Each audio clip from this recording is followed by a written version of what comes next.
From WBRN Radio in Boston and on the Boston Red Network, the Monday Morning Quarterback on the 14th of August 2017. An action-packed week here. We have a summary from Face the Nation, some of the people that appeared there, talking about the international crisis, what we call the Korean War. Now, the Korean War has actually been going on over 60 years. It has not been settled. It's ongoing there at the 33rd parallel. But nonetheless, DJ Trump, with his slogan of lock and load, brought the crisis to a new head, so to speak. The markets on the day that he said that, or actually on the next day, lost $1 trillion. Now, this situation is, you'll get from the Sunday talk shows, a continuation of policy. You'll hear Leon Panetta and some others talk about it there, and some of the pundits and columnists from the Washington Post. But nonetheless, with the basic history of foreign policy, that Wilsonian foreign policy, as Professor Reed of Oakland, California, says so brilliantly, that the U.S. policy has always been tilted since, obviously, Vietnam, towards Asian countries, people of color. This whole Korean War was fought there in Asia, and it was fought to a standstill. The brave Korean people under the leadership at that time of Kim Il-sung and their comrades with the People's Liberation Army, the Chinese People's Liberation Army, were able to fight the U.S. and their allies to a standstill. That standstill is still there today. That is the reason that they have nuclear weapons in the Democratic People's Republic of Korea. And according to these pundits, the policy has been containment, use of economic sanctions, acts of economic violence, no doubt. But at the same time, covert military actions and various other psychological type ops, I should say, not apps, sorry about that. But these are the kinds of things they've been using. So this did not start out with DJ Trump. And they also talk about the time for a full-scale showdown with the Democratic People's Republic of Korea. It would take several weeks to get everything in place, etc. Now, but when you start talking about lock and load, what you're basically talking about is firing of missiles, whether they be nuclear or not. Now, that type of war can start very, very quickly. And so if you look at the history of U.S. foreign policy based upon Wilsonian policy, a racist policy, that this heat up now is not much different at all. However, though, the outcome could be much different. And we're not talking here about so-called unintended consequences. We're talking about real consequences where we've already seen that just the lock and load slogan has brought $1 trillion out of global markets. So we understand no matter what type of adventure that they have from the DJ Trump operation, that trillions of dollars will be lost on the market. And if you study military history, the reason that you normally go to war is either to conquer territory or economic advantage, or many times if you are attacked, is what happened in London with the Nazis and so forth and so on across Europe. But in this particular case, there is no territorial advantage to the U.S. There is no economic advantage to the U.S., period. And there is no clear aggressive action by the Koreans other than defensive actions. And now this is where it's a very, very touchy situation. You are talking about here various operations against the government there and their sovereignty. Now, the only question is, will they stand by and let this happen? Obviously, the pundits agreed that, and this comes from the, I believe, CIA director there was quoted. He was not there, or we didn't hear him. Anyway, Pompeian or Pompous or whatever the hell his name is. Anyway, he was saying that he expects more missiles to be fired into the quote-unquote air or oceans.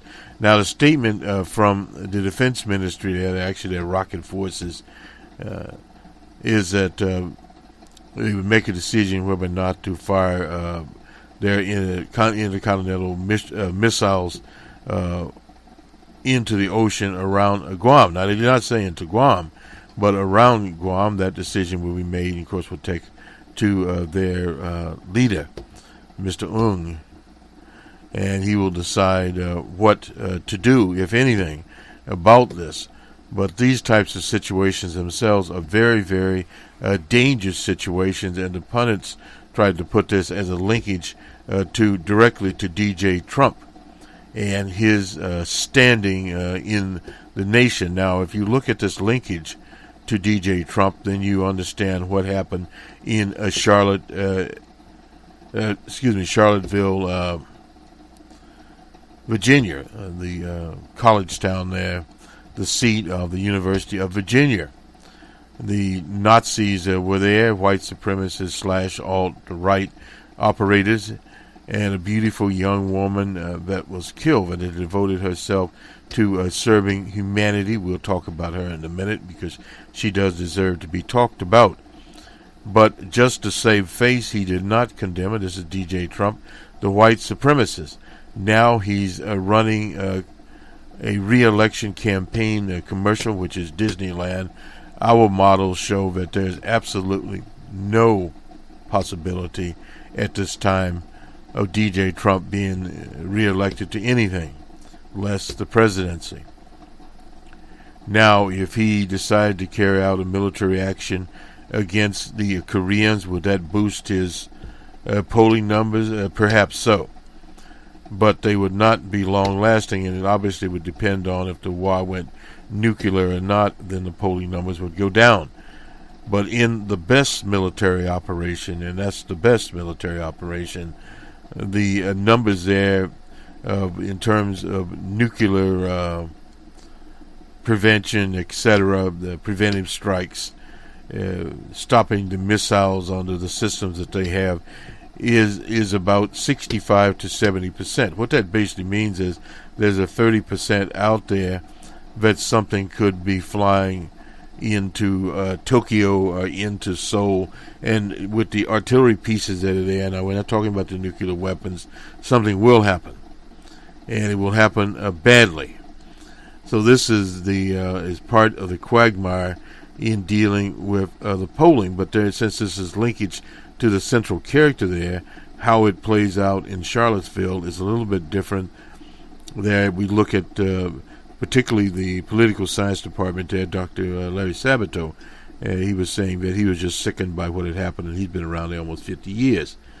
But part of the problem was that those people, particularly Sabato, went from being a Lyndon Johnson supporter to a quote-unquote a moderate Democrat. Well, being a moderate Democrat in 2017 does not serve the purpose. It didn't serve the purpose in 2016. Hillary the Monster Clinton couldn't get it done. And now you have these Clinton/corporate clones going around, and that is in itself not going to work. The people have just moved past them. We incidentally had a demonstration. We'll go to it after we finish this part up. But first, we'll go to DJ Trump's little commercial.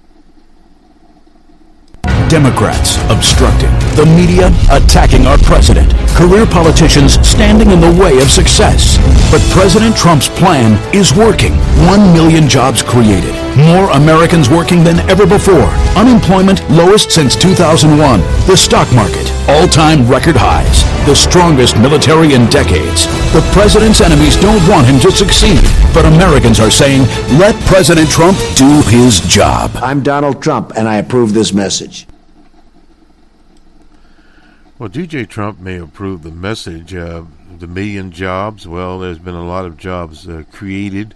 I'd have to look at the numbers to see if there's been a million jobs. Unemployment has been low for the past 6-8 months from 2016. So basically what you're operating under now is the Barack Obama economy. And he's trying to talk that up as far as more Americans working than before. Difficult to say there in those terms, because basically what's happening is jobs are being created, other jobs are being lost. So you have that situation going on also. And the backlash, they are worried about this from Charlottesville. And now that has not really taken effect as of yet in a full force effect. Let me just get a quote here from Governor Jim Justice, Big Jim Justice, out of West Virginia. We get his releases here. He's fallen in a little bit of disgrace, so to speak, since he came across this. But nonetheless, he is out there, and let's read his statement. He issued this in Charleston, West Virginia. The tragic events that took place in Charlottesville are deplorable and totally unacceptable. There is no place for hate and bigotry in our society. These people lost their lives, and many others were injured, and that's heartbreaking. We will not tolerate violence like that here. And he's talking about in West Virginia. So thus he issued his statement, and his statement is out there for everyone to see. That is from Big Jim Justice. And there have been various reactions to DJ Trump. Warren Hatch, he is a senator from Utah, talking about the Nazis and how his brother fought against the Nazis and died. So this is resonating throughout the Republican Party. That's the reason DJ Trump is running a commercial. But the linkage is already out there. And again, this is in the Post article. The pictures there of Senator Schumer, Elizabeth Warren, Maxine Waters, who's pushing an impeachment there, and Steny Hoyer. I'm not sure why he is there. But nonetheless, he is there. And then, of course, various news media hosts, Rachel Maddow, I never did pronounce her name right, Brian Williams of MSNBC, Anderson Cooper, and Don Lemon, and of course Joe Scarborough. I don't know what happened to Mika. I guess he didn't get her in this one. The president's enemies don't want him to succeed, the ad says, but Americans do. Well, about 30-something% of them do, according to the polls. But it is sort of unprecedented that a president in his first year would have to run his re-election commercial. That just means his is very soft. Now, the Post also highlights the mayor of Charlottesville. His name is Siner. He's Michael Siner, his term as mayor there. His endorsement of a $10,000 donation to pay legal costs to help immigrants and refugees. His decision to declare his city a capital of resistance just days after DJ Trump took office. And for those other reasons, including he's Jewish, didn't know that, the writer, this is what the enemy looks like. For those, the writer, this is, I see. This is from a, white supremacy site called him anti-white. Well, naturally they would. Not sure what site this is, but anyway, he's a Democrat. His city's been in the spotlight. The Klan decided to come there. It's on removal of the Confederate General Robert E. Lee. He was head of the Confederate Army, and he lost the war. But the statue is still there. It should have been removed hundreds of years in the past. Nonetheless, we do have some from Mia Signer. He was on various Sunday shows here. This is CNN's State of the Union. He said, look at the campaign he ran, and that is correct. That is coming home to bite DJ Trump in the ass. The president's statement after the violence, which falls short of directly calling out extreme groups, even after a car had driven by a Nazi sympathizer plowed into counter protesters, is another example of that. He uses the word alleged here, but we know that that individual feels did in fact do it. When you dance with the devil changes you. The mayor said that was on Meet the Press. Quoting an old saying, I think they made a clear choice in that campaign, a very regrettable one, to really go to people's prejudice and to the gutter. Well, that has been brought out many times. The White House is trying to tap dance around it, including the KKK, neo-Nazis, all extremist groups, but that did not come from DJ Trump. Now, the question obviously is to be asked, is it important that DJ Trump denounce this violence given the type of campaign that he ran? The answer there is no, because the people are cognizant of the type of campaign DJ Trump ran, and the people at the Daily Stormer, a Nazi site, thanked him for not denouncing them. So it's one of those situations that when you don't get to denunciation, and what happens after that doesn't matter. Period there. Now, another neo-Confederate site, Occidental Dissent, ran by Brian Griffith, described him as a left-wing activist leading an effort to eliminate the southern town's native white ethnic group and to flood it with many third world immigrants as possible. I doubt that from seeing the counter demonstrators and the lady that died. In months before the protests over the statue erupted into deadly violence, Richard Spencer led a torch-bearing crowd in Charlottesville to protest the removal of the mural that was erected during the Jim Crow era. I thought it was there before that, but anyway, the council has voted to sell it or rename two parks in the city. So they'll sell it somewhere. Steiner said the demonstration harkens back to the days of the KKK. Although he condemned the protests, he voted against removing the statue, arguing that doing so erased the memory of oppression that should be remembered. Now, this is, I didn't know that he voted against it, but nonetheless, instead of removing such memorials, I believe that teaching of future generations about the morality of structural racism is the best way to honestly account for these, for their failings, he wrote. Mr. Steiner is not a stranger to hateful racial slurs. I'm Jewish, and I hear my first harmful racial slur when I was in elementary school, he said, during the State of the City address in January. The most recent barrage of anti-Semitic attacks occurred on Twitter when he announced the white nationalist rally. In an interview with the New York Times, Steiner said he did not feel the attacks are personal. Well, Yeah, at least collective. Based on his response to some of the attacks on Twitter, it doesn't appear that he's taken them to heart. Jewish enough, apparently, he said, and asked if anyone asked, how Jewish is he? You seem nice, your real name, he said to someone who called him a disgrace. Anyway, that is the mayor there, very courageous mayor in Charlottesville, West Virginia. From E.J. Dionne here.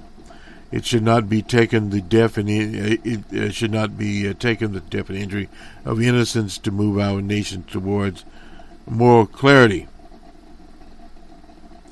It should not have taken President Trump's disgraceful refusal to condemn a white supremacy, bigotry, and Nazism to make it clear to all who he is and which dark impulses he is willing to exploit to maintain his hold on power.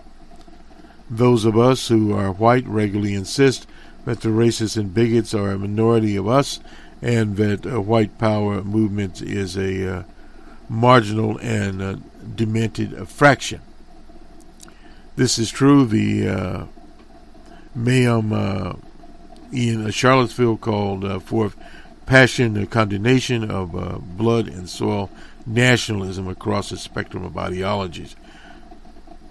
These forms of witnesses were a necessary defense of the American idea and underscore the shamefulness of Trump's embrace of moral equivalency. There are not, as Trump insisted, many sides to the question that were settled long ago. Racism, anti-Semitism, discrimination, white supremacy, unequivocally wrong. A president who cannot bring himself to say immediately and unequivocally, squarely, squanders, any claim to moral leadership. Well, he's never claimed any moral leadership, so I guess he forgot about that one, which is good. Advisors to the president attended to clean up after his moral failings. It's not a moral failing, it's a political failing. Putting out a statement attributed to no one, declaring that, of course, his condemnation of violence included white supremacists, KKK, Nazis, and all extremist groups. All extremist groups, who does that include? The counter-protesters. But if that's, of course, is sincere, why didn't Trump say these in the first place? Well, he didn't say them in the first place. They didn't believe him. And why hang on to the president's inexcusable moral equivalency by adding the phrase all extreme groups? Well, he got to it. Good for E.J. Dionne. This is simply a weak philosophical cover-up for a politician who has shown his real instincts through his public life, from his birtherism to his reluctance to turn away the 2016 endorsement from Klansmen and other races. Well, he had to have that to win. Most Republican than usual broke with Trump on the anemic response. Senator Hatch, we mentioned that, was especially prodigious in offering historical perspective this episode. My brother didn't give his life fighting Hitler for Nazi ideas to go unchallenged here at home. But that so many others in the party preferred to keep their discomfort on a background was itself a scandal. I can't tell you how sick and how tired I am of these privately whining Republicans. That was from Peter Wiener, a veteran of 3 Republican administrations, tweeted, "It is a self-incriminating silence." Yes, it is. The proper response is for Democrats and Republicans willing to take a stand to force a vote in Congress condemning the president for his obstinance,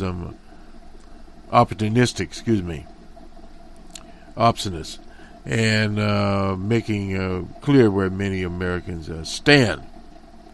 The backlash to racial progress is an old American story for the end of Reconstruction. Forward, Dr. King's words in 1967 spoke to us.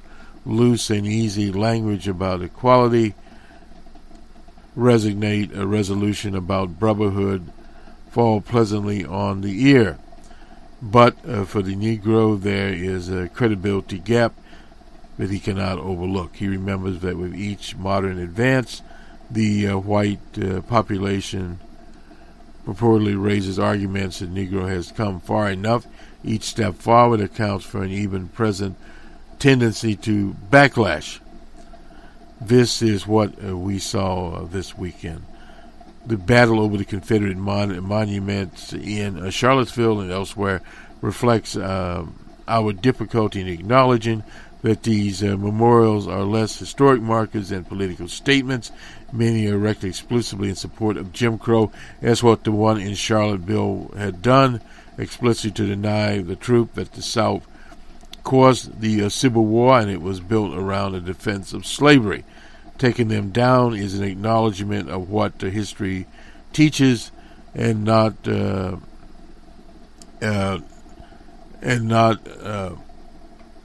ejection of the past. The history is also being made now, and that is actually a factual thing. It's also true of Trump's self-interest in the most efficient explanation for his actions. Under pressure from the Russian investigation, he's reluctant to alienate backlash voters who are amongst his most loyal supporters. And that is where it goes. For the rest of us, have a larger obligation to our country and to racial justice, as the late civil rights activist Fannie Lou Hamer might suggest. It's a time to ask about Trump. When will we become sick and tired of being sick and tired? That's E.J. Dionne writing in the Washington Post. So now we have around the country visuals for peace, which is good, but there can be no peace and justice, as Dr. Sharpton, the national leader, has so eloquently said many times. And that is of Heather Heyer, the 32-year-old woman who was killed by the murderer Fields. She was doing what she loved and was fighting for democracy, free speech, and to stop hatred and bigotry. He said, this is Terry McAuliffe, as someone in the audience said, amen. Many multiracial crowds, visuals are good out there, but at the same time, there has to be action to take care of these. We'll have a special remembrance of Ms. Hayer, and there will no doubt be a public memorial. We at WBRN Radio will cover that when the time comes. A very, very sad situation. Let me just a little bit of this from the New York Times. As a strong woman, no doubt about that, died standing up for what she believed. This is from the New York Times. The authorities said she was killed when a car driven by this character Fields. Others say she lived in Charlottesville, spoke out against inequality, etc. And we already talked about her helping someone with a bankruptcy petition there, and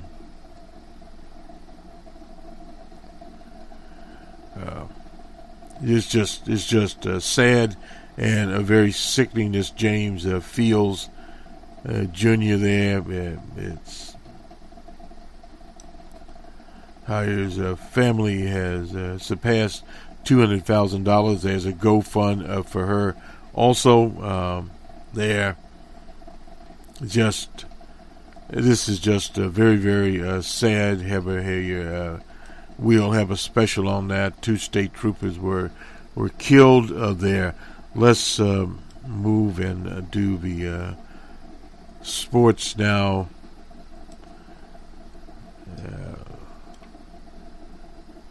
Michael Bennett, incidentally, he is with the Seattle Seahawks, defensive end, sat during the national anthem, and he's explaining here why he did it. We'll just hear a little bit of this and we'll do the scores.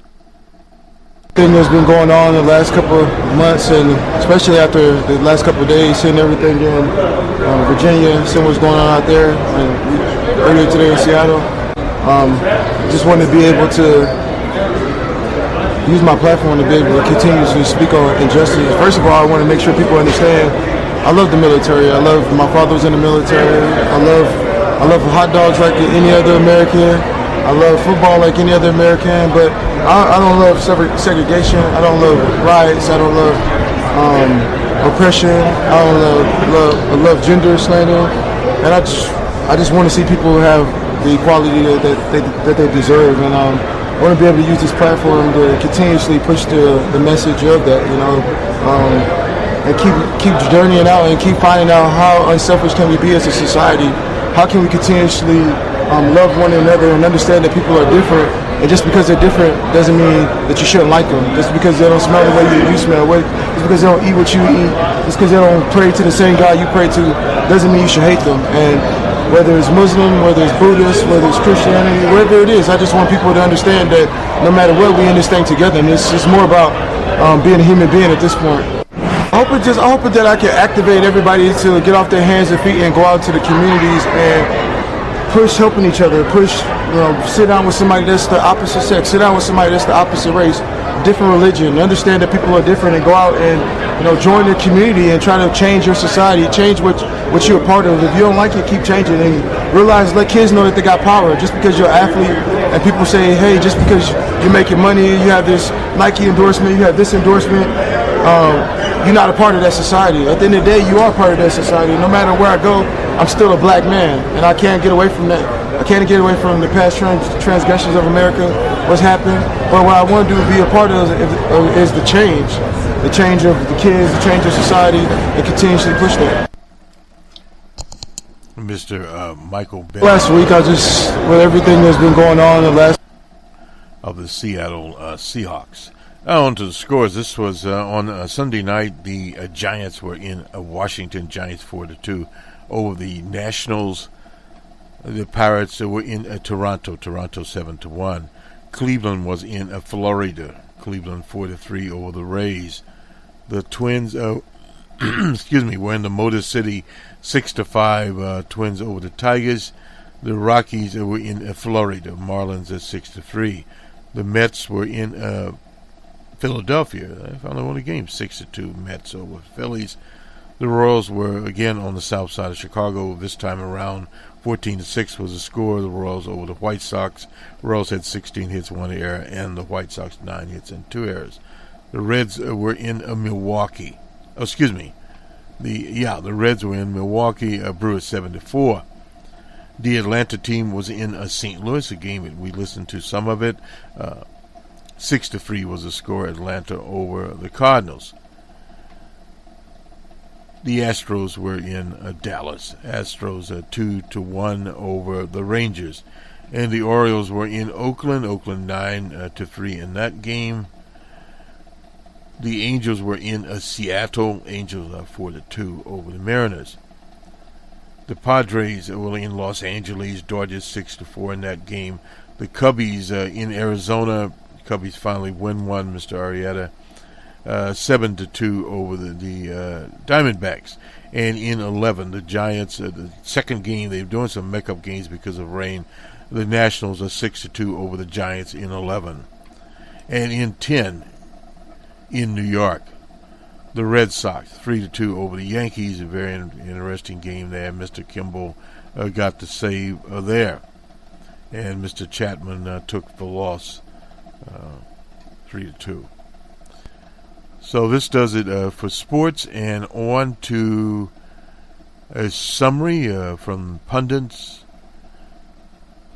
analysts, and whomever else comes in from Face the Nation, explaining some of the linkage here between the Korean crisis, we will call it, the Korean War, the Charlottesville racial murders down there, racist murders, and the DJ Trump campaign.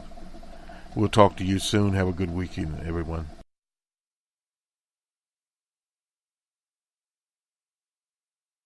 State and city officials face tough questions today about whether they should have done more to prevent yesterday's protests from turning deadly. White nationalist protesters and counter-demonstrators clashed violently in Charlottesville Saturday morning. Blogger Jason Kessler had planned a so-called pro-white rally here to protest the city's efforts to remove a statue of Robert E. Lee from a city park. For over an hour, demonstrators threw tear gas and water bottles at one another. Police did little to intervene. Just before noon, the governor declared a state of emergency. You are commanded to immediately disperse. Police cleared the park, and as crowds spilled onto the streets, a car drove head-on into a group of counter-protesters, killing 1 and injuring 19. Police helicopters flew over protests all day. Late in the afternoon, a state police helicopter crashed, killing 2 officers. Police have charged the driver of the car, 20-year-old Ohio resident James Alex Fields Jr., with second-degree murder. Reporters spoke with his mother yesterday. I just knew he was going to a rally. I tried to stay out of his political views. I didn't know it was white supremacist. I thought it had something to do with Trump. The Justice Department has opened a civil rights investigation into the attack. Fields is expected to appear in court on Monday. Things here in Charlottesville were quiet last night and so far today. John? Paula Reed for us in a city that's grieving right now. I mean, first of all, our thoughts and prayers are out to the families of both of those troopers, and to the young woman who also perished. And we have a lot of folks who, I think 19 are injured in the hospital right now. So it was a tough weekend for Charlottesville, but we're going to get through it. We're going to come through this, and so that's where we are right now. The Washington Post said that the police had a, quote, anemic response, unquote, to the clashes. What's your response to that? Could more have been done? I think that's totally mistaken. We had the single largest assembly of law enforcement officers since 9/11, almost 1,000 law enforcement personnel. We even went as far as our city manager made a decision on the Monday before the weekend when the rally was scheduled to move the location for the rally, to a larger park, a 100-acre park within the city borders, which would have provided even more speech and would have allowed all that assembly with, armed people with very strong opinions for this to occur longer. That was struck down by a federal judge who forced us to have this event in very crowded, dense downtown Charlottesville on the eve of the event at 9 o'clock. So that was a regret. I regret that happened, but we had a very strong security plan in place with a lot of folks to allow people to express their views. Unfortunately, they didn't want to do it peaceably, and so that's what happened. Let me ask you about preparations you may have to make in the future. Richard Spencer, a white nationalist, has promised to come back to Charlottesville. He said 1,000 times. What's your response? This is somebody who traffics in bluster and in intimidation. I'm not in the habit of making any decisions based on somebody who, does those things. I think we have a responsibility as a government sworn to the Constitution to not just allow free speech, but to protect it as long as it's done peaceably, which is what we attempted to do this weekend. If you have folks who are going to come in and act unpeaceably, then you're going to get unlawful assembly declared, which is just what happened yesterday. Mr. Mayor, the president said that he wanted to know what was going on in Charlottesville and that we want to see what we're doing wrong as a country, he said. What's your answer to that? I don't want to make this too much about Donald Trump. We have a lot of grieving, a lot of work to do as a city and as a country, but he should look in the mirror. He made a choice in his presidential campaign, the folks around with him, to go right to the gutter, to play on our worst prejudices. And I think you were seeing a direct line from what happened here this weekend to those choices. He has the opportunity, as do we all, to have a fresh beginning. Like I've said, our democracy has been through much worse than this, but that requires us to rise to the occasion. We're going to do that work here. We're going to work on civility and listening, deliberation, First Amendment, religious toleration, pluralism. Those are ideas are what got us here now, but we've just seen this tide of coarseness, cynicism, bullying, and a festival of going to the absolute worst elements that previously had been hidden. Now they've been invited out into the daylight. I mean, a lot of people are coming here this weekend saying this will be a shot heard around the world. This will be the alt-right's moment. This will be alt-right 2.0. All that kind of rhetoric. And I think they're getting okays for that because they were invited into basically a presidential campaign. That has to stop, and it can stop now. What I did not hear in the president's statement yesterday, as well-intentioned as it may have been, is I didn't hear the words white supremacy. And I think that it's important to call this for what it is and to say, okay, this show has run its course. This shark has been jumped. Let's move on. All right, Mr. Mayor, thanks so much for being with us. National Review. Jamelle Bouie is a CBS News political analyst and Slate Magazine's chief political correspondent. Michael Duffy is deputy managing editor for Time Magazine. And Ed O'Keefe covers politics for the Washington Post. I want to play some more of the president's statement yesterday on the events in Charlottesville. Let's take a look. We condemn in the strongest possible terms this egregious display of hatred, bigotry, and violence on many sides. On many sides. It's been going on for a long time in our country. Not Donald Trump, not Barack Obama. This has been going on for a long, long time. It has no place in America. What is vital now is a swift restoration of law and order and the protection of innocent lives. No citizen should ever fear for their safety and security in our society, and no child should ever be afraid to go outside and play or be with their parents and have a good time.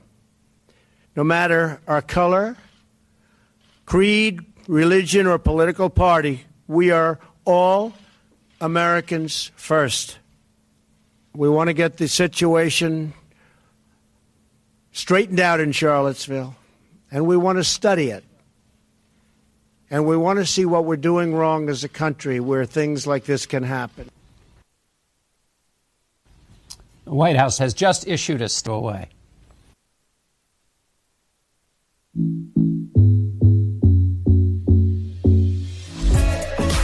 National Review's Ramesh Ponnuru, Slate Magazine's Jamelle Bouie, Time Magazine's Michael Duffy, and the Washington Post's Ed O'Keefe.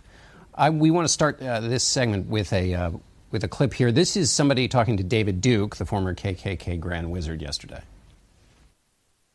What does today represent to you? How you doing?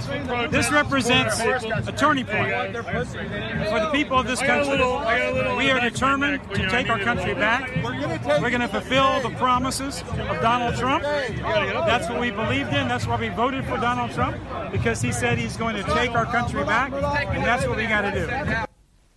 Ed, this is the challenge for the president, is people can, I mean, he's saying the president's name there in that clip. Yeah. Look, every Republican leader since at least George H.W. Bush of any significance has denounced David Duke and what he stands for and what he used to do as a KKK leader. The president struggled to do this over the course of a few days during his campaign. He yet again has not done it. This is what infuriates and scares so many people in this country, that he's behaving not as the President of the United States, but the President of 36%, the people who support him. Look at what he did this past week. Denounces Mitch McConnell, a Washington insider. Stirs trouble with two strong men around the world, Kim Jong-un and Nicolas Maduro. Refuses, however, to denounce what Vladimir Putin did in Russia. And then said what he said yesterday and tries to equate those that were trying to denounce David Duke and his friends with what they were doing.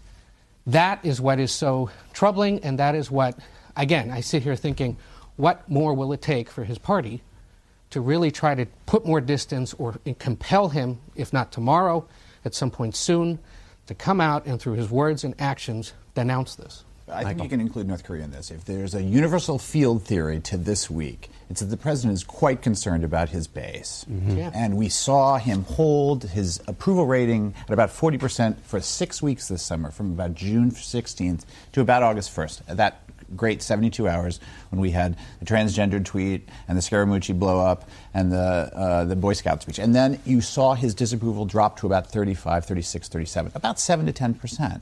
And that's when he realized that his base was beginning to erode. And he needs to maintain that base at all costs. So I think that partly explains the McConnell tweet, the attacks on the foreign leaders, the North Korean bravado and belligerence, because he knows it plays well. And even yesterday he said, my people love this. Or, these are very popular things I'm saying. So I think he's very aware of what he's doing. But it is an insult to the 35 to 40% of people who still support this president to equate them with David Duke. The president is implying that this is something that aligning himself with the kinds of people who did this rally is somehow going to play well. I mean, David Duke ran for office in Louisiana last year, came in near dead last. This is not, these ideas are repugnant to the vast majority of Americans, including the vast majority of Republicans, including the vast majority of people who support Donald Trump. I mean, I was just in Alabama this week, and, the president is very popular there, but the people there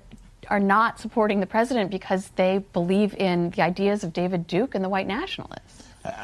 I'm not sure it's that much of a binary, though, because white supremacist ideas exist on a continuum. So you have David Duke, right, but you also have, we have to remove all these dangerous Hispanic immigrants, which is an idea that can be cloaked in sort of non-racial content, but it has racial content at its core.